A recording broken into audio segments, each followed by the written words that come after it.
desire is to be with you, my Lord. Just to be with you, my Lord. Jesus, Jesus, you are the Savior of my soul. And forever and ever I'll give my praises to you. You know that I love you. You know that I love you. You know that I want to know you so much more than I had before. These words are from my heart. These words are from my heart. These words are not made up. I will live for you. I am devoted to you. King of majesty, King of majesty, I have one desire. It's to be with you, my Lord.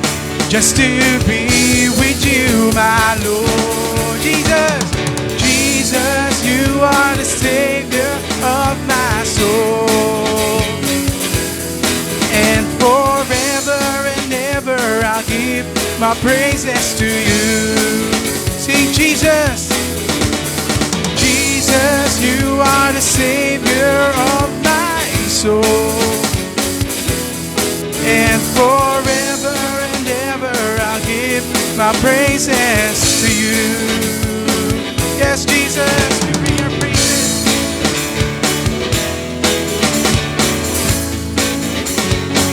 You're your King of majesty, Lord.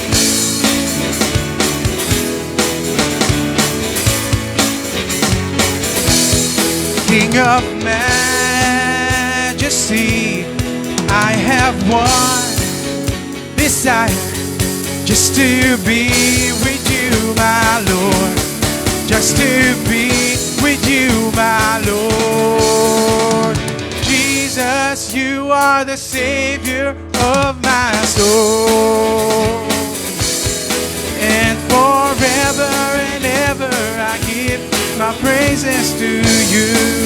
Jesus, you're the Savior of my soul. Jesus, you are the Savior of my soul. And forever and ever I give my praises to you. Forever and ever, forever and ever I give my praises to you. And forever and ever I give my praises to you. Yes, Lord, we give our praises to you. Hold me in your arms, never let me go. I want to spend eternity with you. Yeah.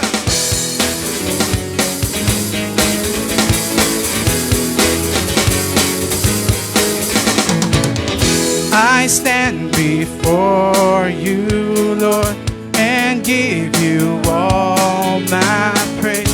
Your love is all I need. Jesus, you're all I need. My life belongs to you.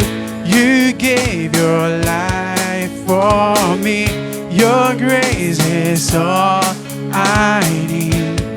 Jesus, you're all I need. Hold me in your arms, never let me go. I want to spend eternity with you. And now that you're near, everything is different, everything's so different, Lord. I know I'm not the same, my life you changed.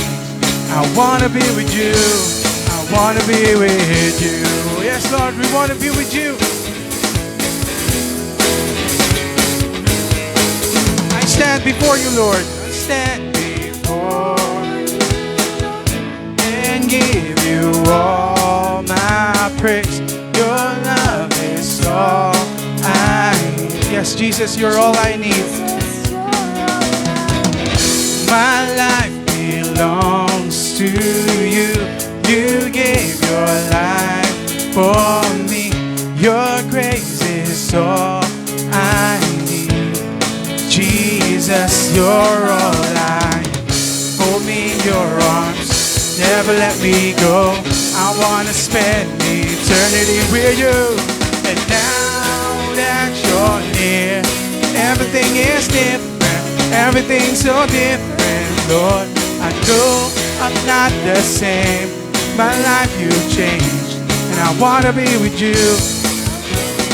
Now that you're near, everything is different, everything's so different, Lord.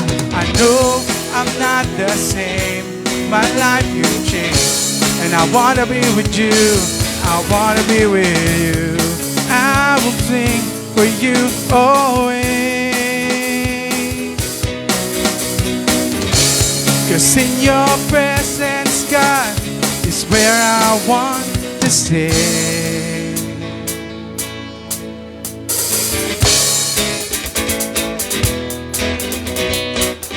Come on, church, sing. Hold me in your arms, never let me go. I wanna spend eternity with you. And now that you're near, everything is different, everything's so.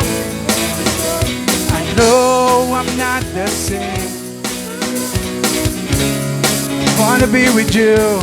I wanna be now that you're near. Everything is different, everything's so different, Lord. I know I'm not the same, my life you changed, and I wanna be with you. I wanna be with you. Yes, Lord.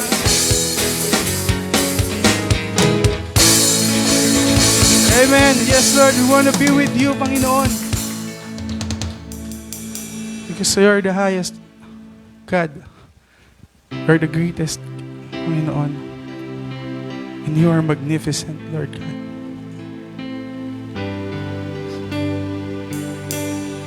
You're wonderful and glorious. The one and only living God.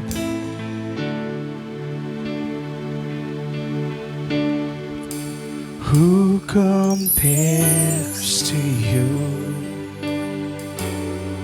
Who set the stars in their place? You who calm the raging seas that came crashing over. Yes, who compares to you? Who compares to you? You who pray the morning light, the hope of all the earth, is rest assured in your grace. You are magnificent, eternally wonderful. Lord, sing His name. Jesus,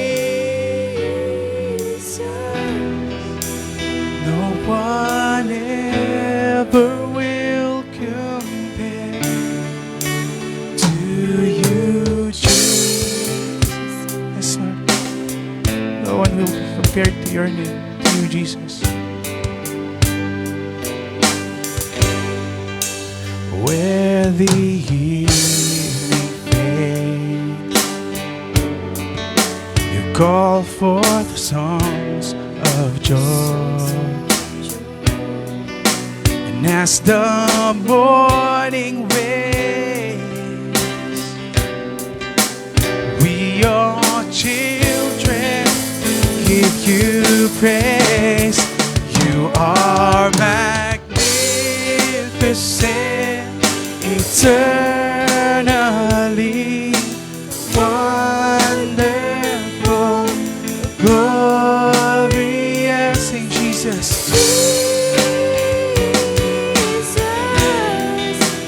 No one ever will compare. Sing His magnificent. Are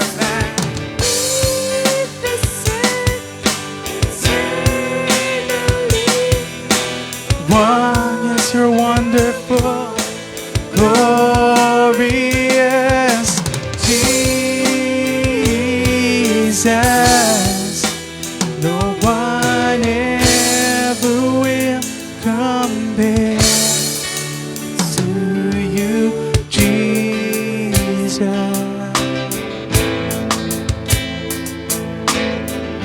Once again, who compares to you, Jesus?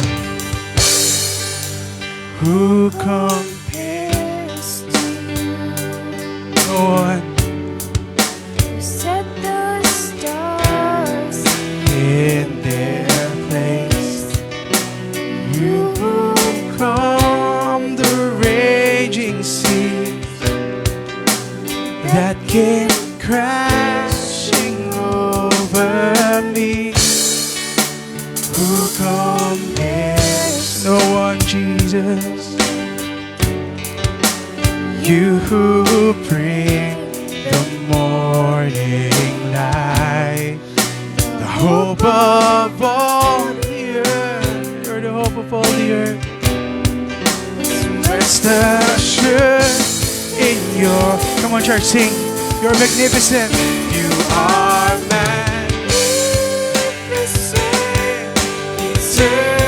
eternally one. You're glorious. Yeah, your name is Jesus.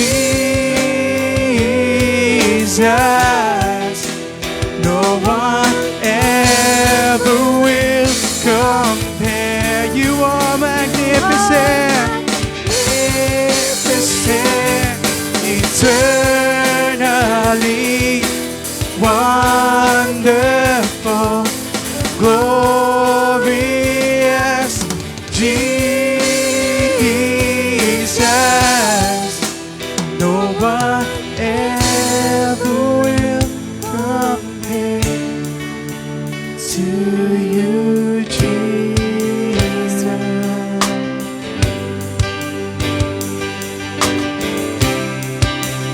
No one will be compared to you, Jesus. The sacrifice that you have made, your love is too great for us, Panginoon. And you gave us everything, Lord. Even your Son. And there's nothing you cannot never give us, Panginoon. We're lifting up everything to you. We're lifting up everything to you, Lord. Our hearts, our souls. And we're praising you with all our strength, with all our heart, with all we are, Panginoon. We're lifting up everything to you. In Jesus' name, in Jesus' wonderful name. Amen.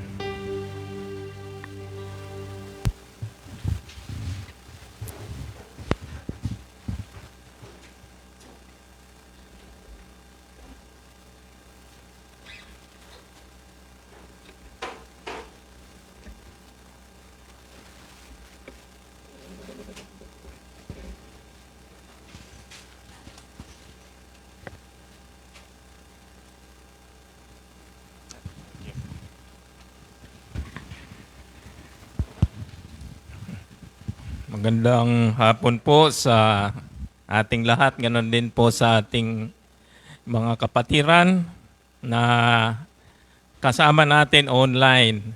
At ganon din yung mga manonood. Nito yung manonood after. Hindi na siya live but still we greet them. Good afternoon and blessed Sunday po sa inyong lahat. Ngayon po ay pagpapatuloy natin yung lesson natin sa about giving. But before that, ay paalala ko po sa ating lahat, paalala po na ang Kristyanismo o yung Christianity o yung, yes, ano bang tawag natin dito? Pagka-Kristiyano ay hindi po siya katulad ng relihiyon. Pag religion, yan yung marami po siya. Puro utos yan. Rules. Ito yung mga utos. Kailang gawin mo, gawin natin. Yan yung religion. But Christianity, it's about a relationship, di ba? It's about faith. It's about right believing.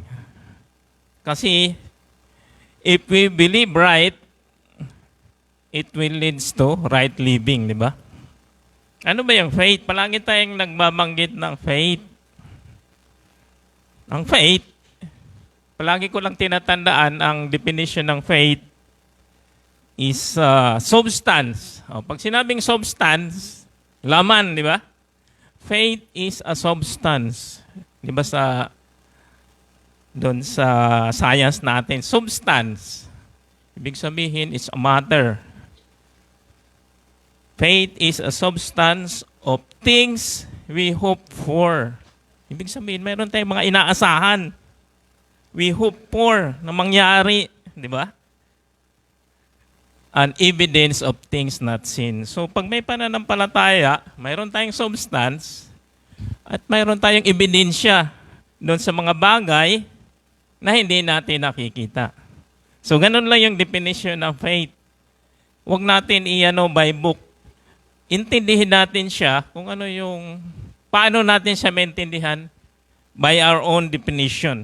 Pero yung binanggit ko sa inyo, nandun sa Bible yan. Okay? So, before we proceed, let's pray. Yes, Father God, Lord, we praise you and we give thanks to thee. Father God, for thou art gracious and merciful to us. Salamat po sa hapong ito na binigay niyo po sa amin upang kami po ay magkakatipon at kami po ay magkaroon ng fellowship with you, with your Son, our Lord and Savior Jesus Christ, and with the Holy Spirit, and with one another. Thank you, Father God, Lord, for your words. We pray that the Holy Spirit may empower us and guide us, all of us, Lord, towards the truth. And the truth will set us free. Thank you, Father God, Lord. We praise you and give thanks in Jesus' name. Amen. Okay? So, baka sabihin natin, ako, utos na naman to. Hindi. This is about faith. Kaya grace of giving, di ba? Oh. Part 2 na tayo. That's 2 Corinthians chapter 9. Kasi usually kasi nagpipreach ako ay minsan mayroong certain verses lang. Pero sa giving, hindi pwede dahil kailangan whole chapter. And hindi lang isang chapter, but yung kasunod ay tungkol din sa giving. So we have to study also. Or else, hilaw yung pagkakaintindi natin sa giving. So, as a review, yun. Nasa part 2 tayo, isasama na natin yung Malakay 3 din dyan. Kasi yung mga tumatayo dito ay nababanggit nila. So, I also explain kung saan doon sa Biblia yan yung tithing. Okay? And then, review pa rin yan. So, what's the ultimate reason? Bakit ay tayo nagbibigay? Sabi diyan ay it's a reflection of God's love and His generosity. Kaya tanda natin, John 3:16, for God so loved the world, di ba? That He gave His only begotten Son. Binigay niya kanyang bugtong na anak. So, that's giving. And that whosoever believes in Him would not perish but have eternal life. So, hindi ko nabanggit yan last Sunday. Pero yan yung isang verse na pwede nating panghawakan. Not only Mark 10:45, but also John 3:16. So, what's the purpose of giving? Matandaan niyo pa ba? Actually, mayroon tayong notes na binigay last Sunday. So, makita niyo doon. Ngayon, mayroon din. Nakadikit na yung sa akin. So, yung kopya niyo nandun sa likuran. Nandun yung pangdikit. So, punta na lang kayo doon. At para makumpleto. So, akin nandito na. Kasi kung hindi ko gagawin to, pwedeng malilimutan ko. Sayang naman dahil ito yung reference eh. Kung may magtatanong sa atin tungkol sa giving or lahat ng mga topics na ma-take up natin, meron tayong reference. na mababasa at madudukot natin. Okay? So that's the purpose of meron tayong notes. So yung tatlo na yon ay ito. Number 1 is to support the church mission, the Great Commission, di ba? Sabi ng iba, the Great Omission. Kasi marami hindi naman lahat talaga ang nakakasunod dyan. So maraming churches din ang hindi nakakasunod. So kailangan na tayo we must be active dito sa Great Commission or else sama tayo doon. Kasi ang purpose ng church is for us as a testigo, anong tawag diyan? As a witness eh. Witness doon sa ginawa ng Panginoon. Kaya tayo nandito. Di ba? So kung mayroon tayong ibang agenda na pang-personal, siyempre ang Lord naman ay alam niya yung heart natin and He will give us the desire of our heart. But we need to give priority to the Great Commission. Kahit saan tayo mapunta, tayo ay missionary. Okay? Doon sa church natin before sa kabila, yung group natin, ay marami pong come and go yun. Pupuntang abroad. At doon sa, hindi sila hindi sila tumitigil. Pagdating nila sa ibang bansa, or saan man sila napunta, sila pa rin nagpapatuloy bilang mga Kristiyano, and they also serve the Lord doon sa lugar na yon kung saan sila napunta at natutupad nila yung Great Commission. Number 2 is supporting church ministries. Siyempre, kailangan na natin ano yung kailangan natin? Kailangan natin ng facilities, kailangan natin ng microphone, kailangan ng sound systems, kailangan natin ng ng lugar. We need lugar na malaki-laki, Lord willing, kung dadagdagan tayo ng Panginoon. So ngayon, kasya pa naman tayo. So praise God. And then, number 3, supporting those in need. So dito yan. Kung sino yung mga nangangailangan sa atin ay tinutulungan natin.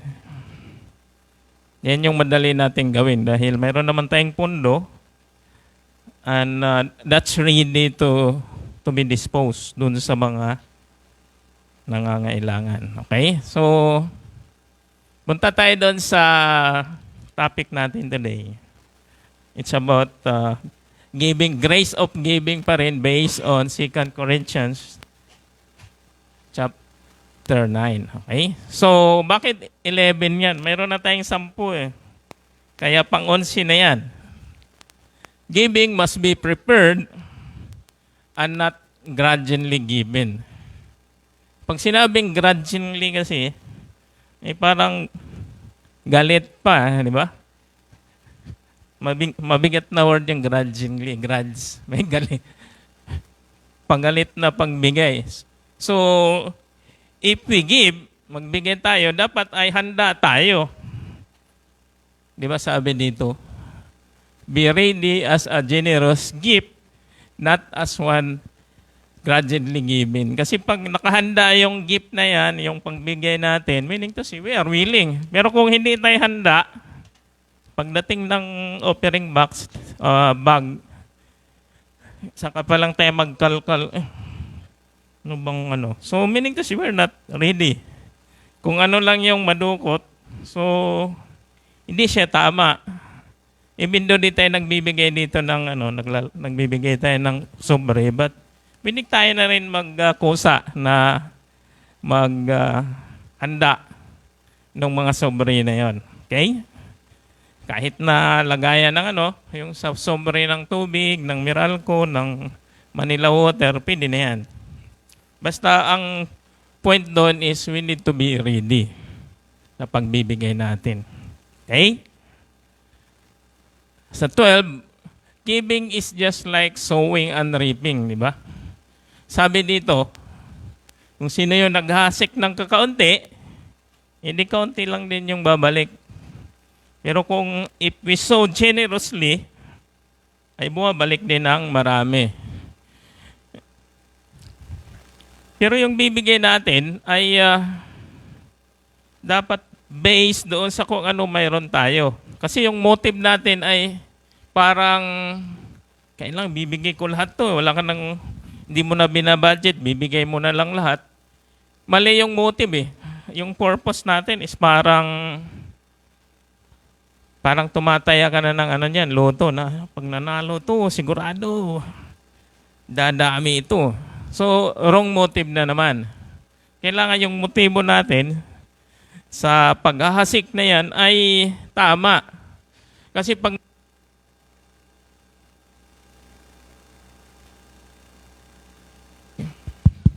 nagbibigay tayo, we need to pray. Kasi yung sinasabi kasi dito, hindi lang to sa context doon sa dito sa atin dito sa pagbibigay natin within the church. Pwede rin yan doon sa labas. Yung mga nangangailangan sa labas, so sowing pa rin yan Sigurado babalik at babalik yan. If we sow generously. Siyempre, pag nagbibigay tayo na hindi willingly, hindi yan generous na pagbibigay. Anong balik nun? So, hindi rin generous. Di ba? Hindi rin generous yung balik. Pero ang pinaka-importante dyan, yung point is pag nagbibigay tayo, if we sow, dapat mayroong willingness. At genuine yung pagbibigay na yan. Okay? So, habang tumatagal sa buhay Kristiyano natin, ay itong verse na to, palagi niyong maalala yan. Kasi hindi lang yan applicable sa giving Applicable din yan sa ibang bagay. What we sow, what we reap. Okay? Number 13, giving must be freely, cheerfully, and voluntary, not out of compulsion. Not reluctant or under compulsion, for God loves a cheerful giver. So alam na natin yan. Self-explanatory po yan. Pag sinabing cheerful, hindi masaya tayo habang nagbibigay. Kaso lang, siyempre, mayroon ding struggle yan Pag habang tumalaki, ay sumasakit. Kasi malaki yung nabibigay. Pero kung sinuko mo na sa Lord, yung bagay na yan, malaki man siya o maliit, we already decided na kung yun yung bibigay natin sa Panginoon, so automatic na yan siya. There's no more struggle. So, ma-take up natin yan ulit.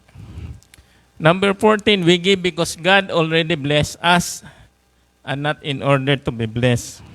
Pag makita niya yung verse na yan, that's present tense. Sabi diyan, and God is able to bless you abundantly so that in all things, at all times. So, present palagi yan. Having all that you need, you will be abound in every good work.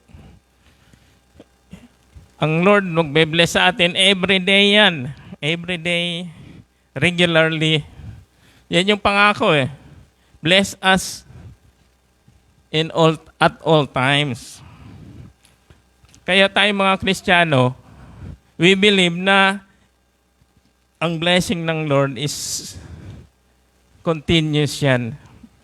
Hindi natin pwede sabihin na, Lord, magbibigay ako pag i-bless mo ako. Hindi. The Lord already bless us.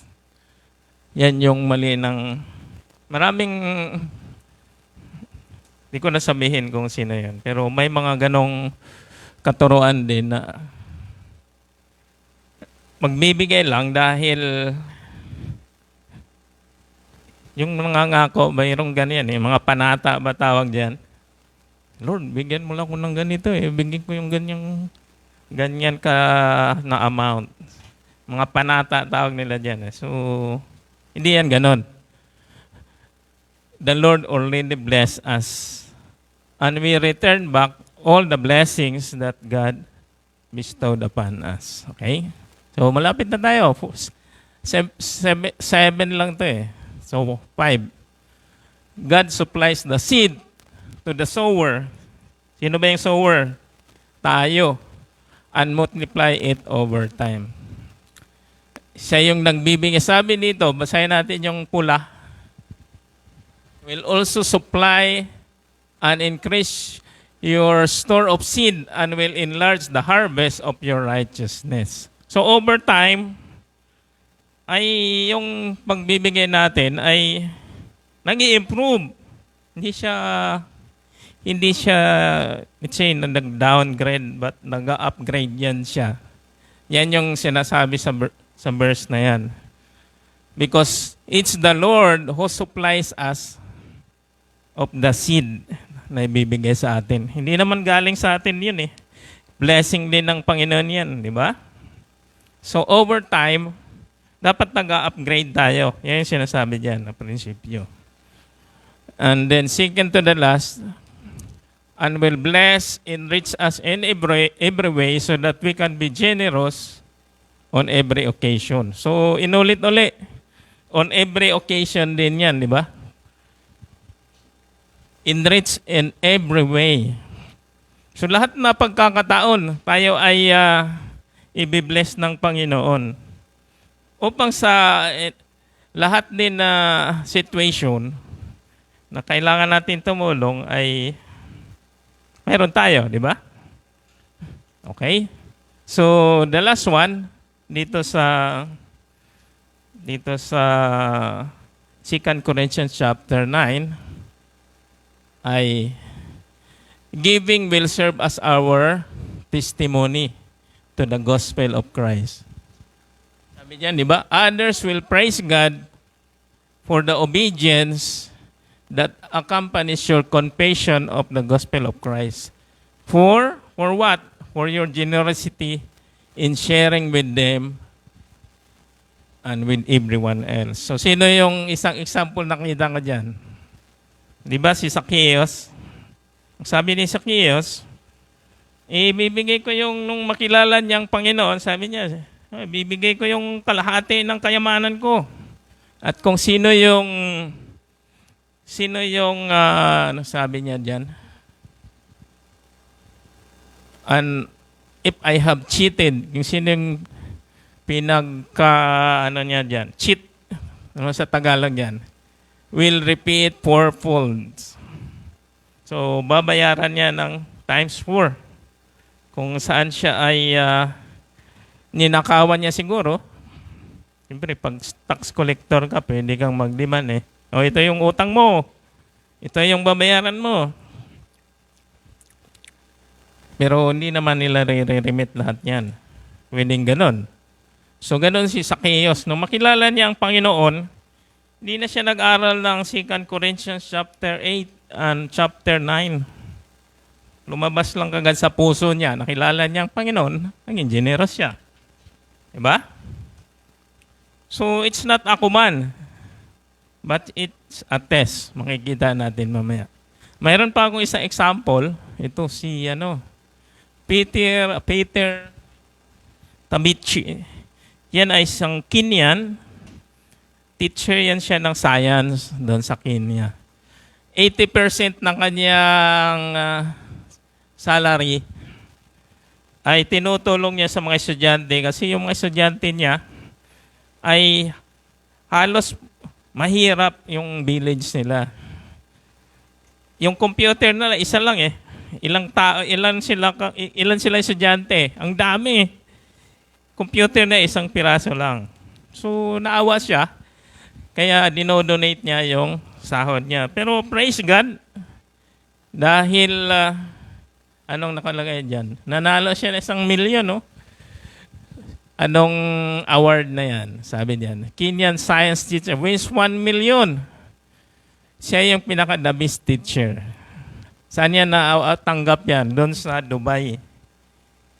At first time niya nakasakay ng aeroplano by that time nung pumunta siya. So yung binigay niya na 80% ay bumabalik din, di ba? Siya ay actually pare ito eh. Franciscan friar yan siya. Kaya yung suot niya, brown. Yan yung mga suot nila, mga Assisi yan eh. So makikita natin, hindi nagtatangi ang Lord na if we give, bumabalik talaga. Kahit na hindi mo iisipin yan eh. Babalik at babalik pa rin yan. Kung yung pagbibigay natin ay tama, kung binigyan naman natin para pantaya sa loto, kita ng para dami mong tataya, dami yung mas malaki chance natin. So mali, di ba? Tama yung motive niya. Okay, so tithing. Ano naman yung tithing na yan? Okay, so basahin natin.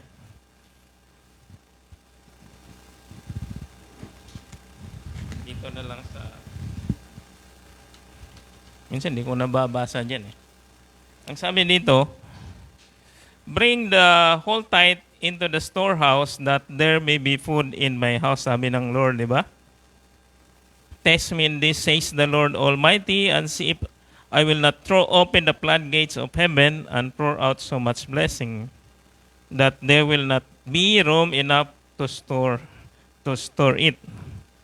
So, ibig sabihin yan na yung pagbibigay na yan ng ikapo ay para mayroong makain sa kanyang bahay. That there may be food in my house. So, tayo ba ngayon ay pareho pa rin na, di ba? Kailangan pa rin natin ng pagkain. Doon sa church, let's say, mayroon tayong full-time worker, kailan pa rin nilang kumain. So, the same principle. Hindi naman nagbabago yan eh. Yung purpose ng pagbibigay ng ikapo ay para mayroong magagamit doon sa bahay ng Panginoon. So, the same in this situation sa atin ngayon. Mayroong pangako ang Lord yan eh. And see if I will not throw open the floodgates of heaven. Floodgates, pag sinabing floodgates, di ba, yung parang dam yan siya na pag binuksan mo, rumaragasa yan eh. Kaya mayroong sinabi ng floodgates. Mayroon tayong mga, di ba, katatapos lang ng baha. So yan yung floodgates. Ibig sabihin, buhos yun. Yan yung pangako Ngayon, anong sabi ni Jesus Christ tungkol sa tithing? Alam niyo ba? Kung mayroon bang sinabi si Jesus Christ? Ito. Sabi niya sa Matthew 23:23. Sabi ni Jesus Christ, "Woe to you, teachers of the law and Pharisees, you hypocrites, you give a tenth of your spices, mint, dill, and cumin, but you have neglected the more important matters of the law, justice, mercy, and faithfulness. You should have practiced the latter without neglecting the former." So, ano ba yung former na yan? It's the tithing. Pero yung latter na sinasabi doon, yung pinaka-importante. That is justice, mercy, and faithfulness. Yung sinasabihan niya dyan, sinasabihan niya yung mga Pharisees and the teachers of the law. Yan yung sinabihan niya. You should have practiced the latter without leaving the former undone. So, ibig sabihin no, na dapat inunan niyo yung dito sa Luke, sabi dito, you should have practiced the latter. So, ano yung latter na yan? Justice and the love of God. Kaso lang, baliktad eh. Nauuna yung tithing. So, ibig sabihin, but not neglecting. Should have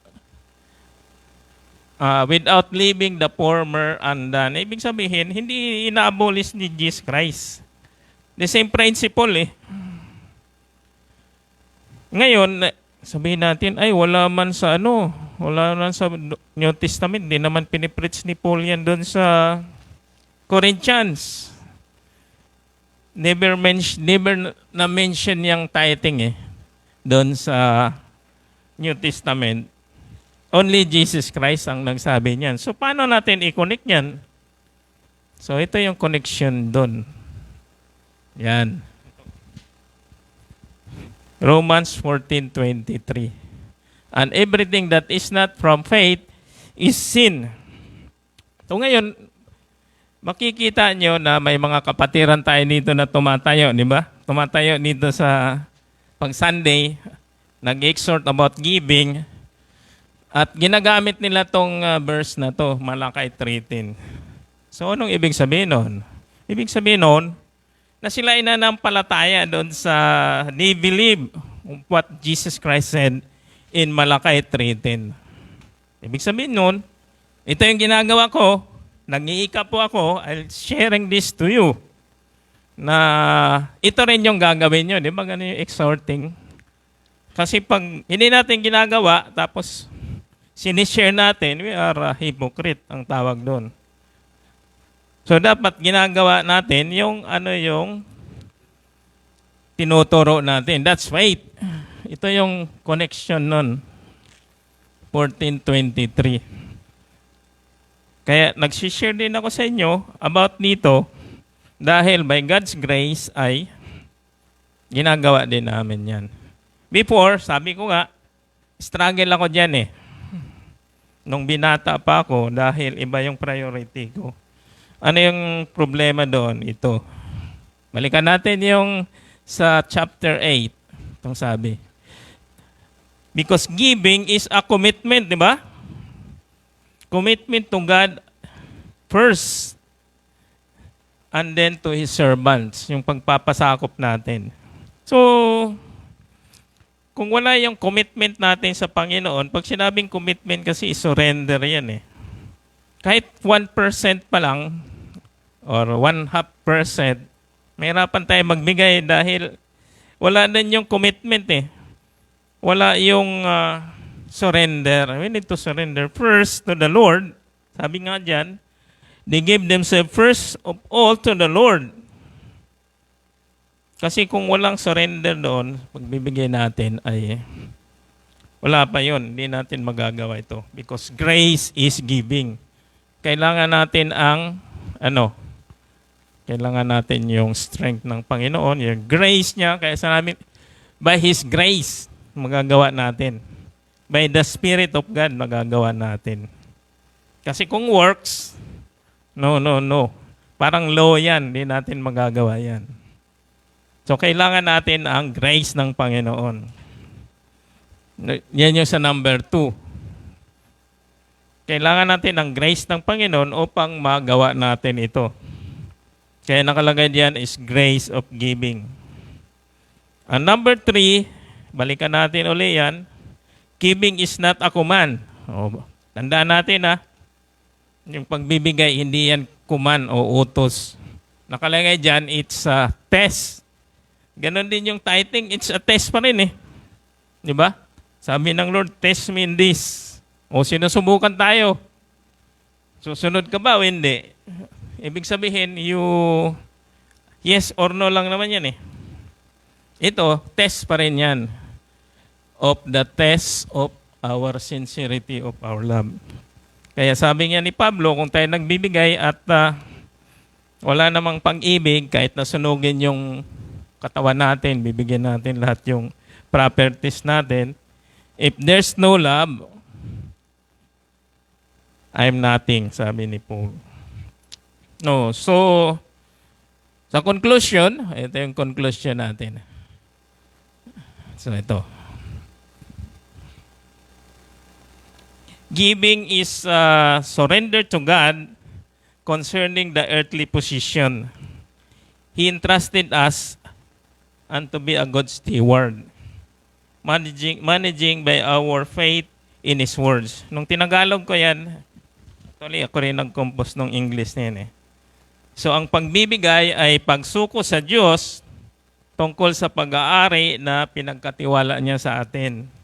at maging isang mabuting katiwala na namamahala sa pamamagitan ng ating pananampalataya sa kanyang mga salita. So first, we need to surrender to the Lord our finances.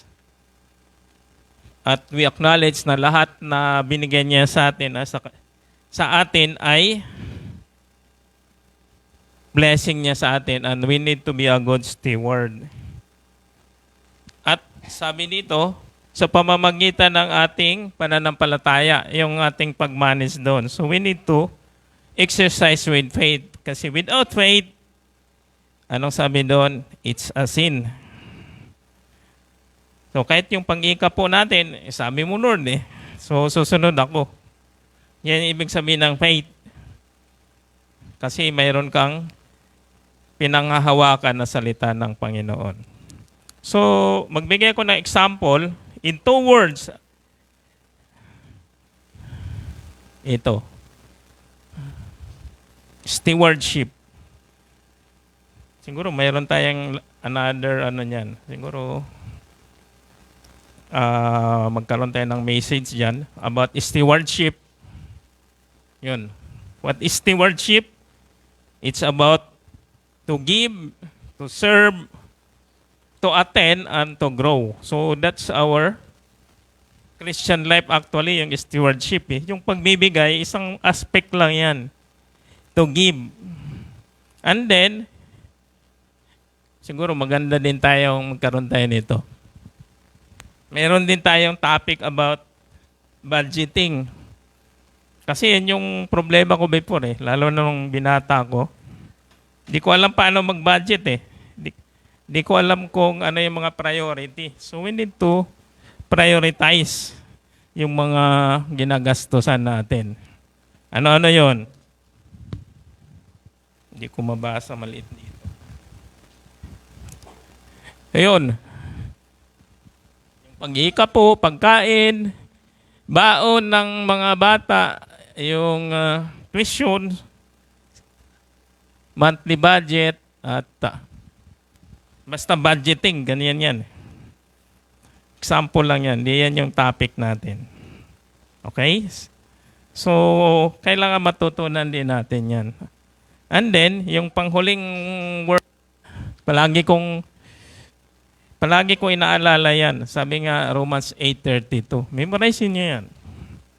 Di ba? Sabi diyan, if God did not spare His own Son, hindi niya pinagkait ng kanyang anak, bagkus ay binigay para sa atin, di ba?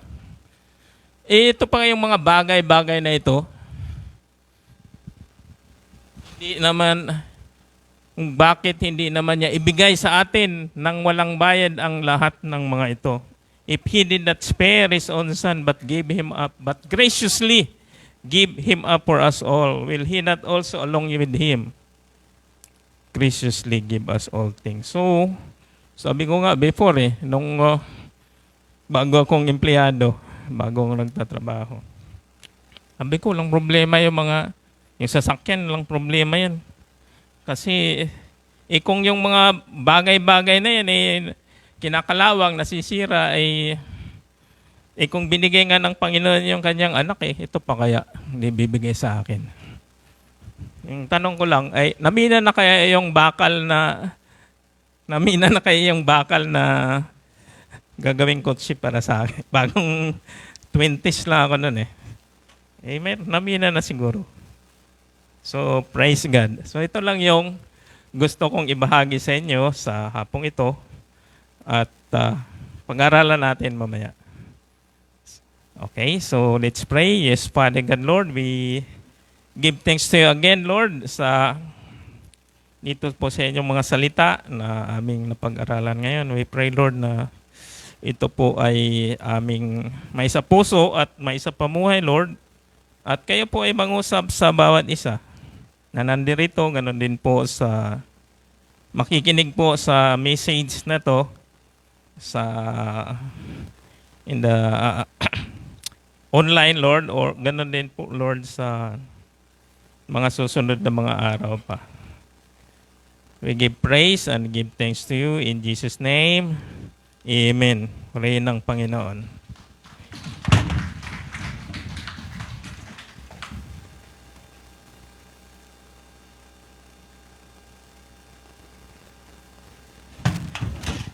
Purihin ang Panginoon sa kumpleto, pero 2 Sundays natin na pinag-aralan ng giving. Sa palagay ko, as usually may nag-exhort sa giving, parang wala nang natira sa akin eh. No? Pag inulit ko lang. So siguro it's more on application na tayo. Ang application na nakita ko yung 2 Corinthians 9:8. And God is able to bless us abundantly in all things at all times. Meron bang karanasan kayo na hindi ganon? In all things at all times, having all that we need. Ang topic natin need, hindi wants. Kasi yung wants walang limit. Your plano, yate, di ba? Hindi na makasama. Pero yung need, palagay ko, the fact na nabubuhay tayo ng matiwasay sa ngayon, God has been faithful, right? Amen ba? Ngayon, ang purpose, so that we will abound in every good work. Yun yung application. Kasi pag walang good work, na-forfeit yung purpose ni God. Kasi yung role niya, ginawa niya eh. And God is able to bless us abundantly. Di ba? Kasi yung iba, nasa ibang, mayaman sila, nasa ibang bansa. Araw-araw may lumilipad na bomba. Alam niyo naman siguro yung sinasabi ko, ano? So anong silbi nung mansion kung araw-araw may bomba naman sa lumilipad sa ibabaw ng alapaap. O kaya, hindi ka naman makalabas sa takot. Pero tayo, kahit bumabagyo, eto pa rin tayo. Kaya abundant talaga yung blessing, Lord. At saka yung pinag-uusapan natin, hindi tayo nagtatago. Kasi yung iba nakasara may cover pa yung bintana. Tapos pag may dadaan, bigla tayong nagpapalit ng anyo. Diba marami kayong balitang ganyan? Pero tayo, hindi natin experience yun. Kaya, ang tanong, ano naman yung role natin? That we may abound in every good work. So yung giving is part of the good work. Maliit lang siya. Pero yun yung lahat ay may privilege. Diba? Kahit yung anak mo, may privilege. Hindi naman, hanggang 100 lang tayo Walang minimum, ang giving eh. Anyone can participate. Okay? Kaya, i-enjoy natin yung privilege. Hanggat may privilege tayo. Kasi, alam naman natin na may mga pagkakataon na gustuhin mo magbigay, minsan nawawala yung privilege eh. Di ba? Halimbawa, ang dami mong babayaran sa ospital, yung privilege nawawala eh. Di ba? O kaya may bedridden ka, gustuhin mo mag-enjoy ng worship, nawala yung privilege. Kaya, as long as we have the privilege, yung mga tinuro na sa atin kanina, by faith, panghawakan natin at enjoy natin cheerfully as we give today, example, di ba? Okay, let's pray. Our God and Heavenly Father, how gracious you are that you gave your Son without any string attached, O God, without any expectation from us. Freely, unconditionally, you gave everything that you have. And even now, God, we enjoy the price, the reward of that sacrifice. Father, thank you for the privilege that we can be at your footstool, at your holy presence, at where you are, O God. There's no better place than to be here right now. Thank you, Lord. Please accept our gifts and tithes, offering. Though hindi namin ito, Panginoon, kailanman na masasabing sapat, just an expression of our response to your, hindi namin mabibilang na pagpapala, Panginoon. Napakabuti niyo talaga. And we just thank you, Lord, for your promises that your blessing has no limit because it's according to your riches in heaven. In Jesus' name, amen.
Yeah, I'd like to meditate on the benediction.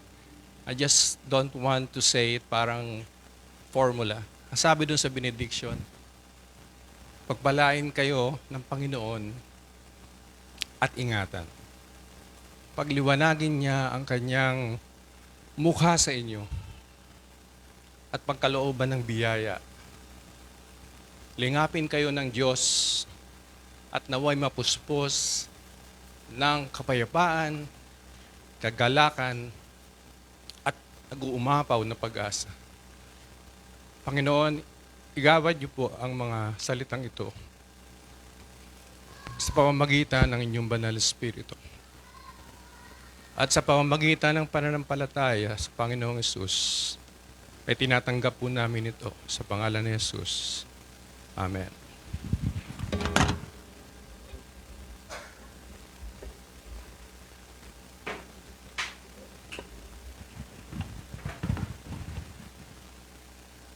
Amen. Let's all stand up po as we close in singing all the praises to our Lord. Hold me in your arms, never let me go. I want to spend eternity with you.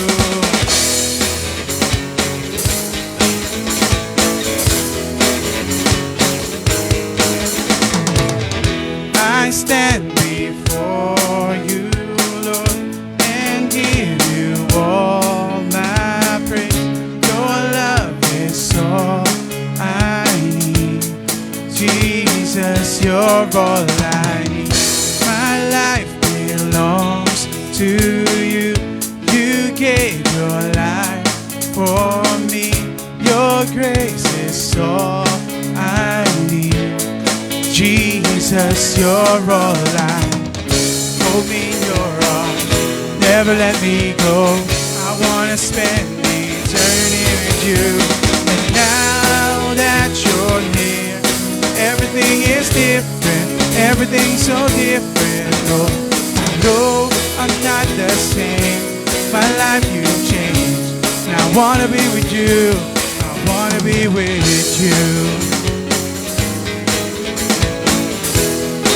Once again, church, I stand before you, Lord, and give you all my praise. Your love is all I need. Jesus, you're all I need. My life belongs to you. You gave your life for me. Your grace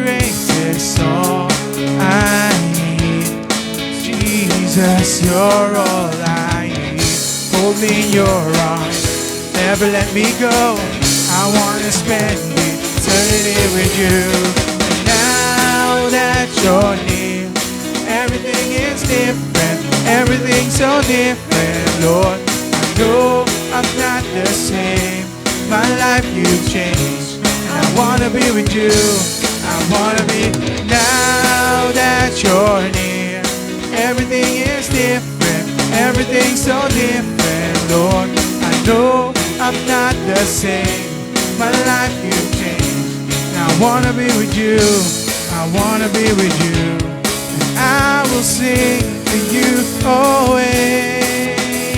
Yes, Lord, 'cause in your presence, God, is where I wanna stay.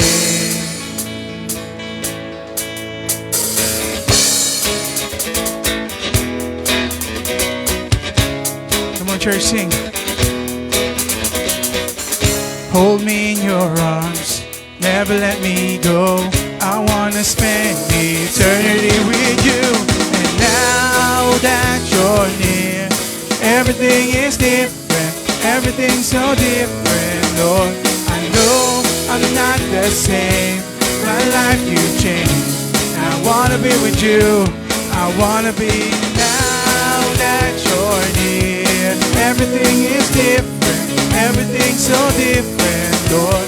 I know I'm not the same, my life you've changed. I wanna be with you, I wanna be with you. Yes, Lord, we wanna be with you.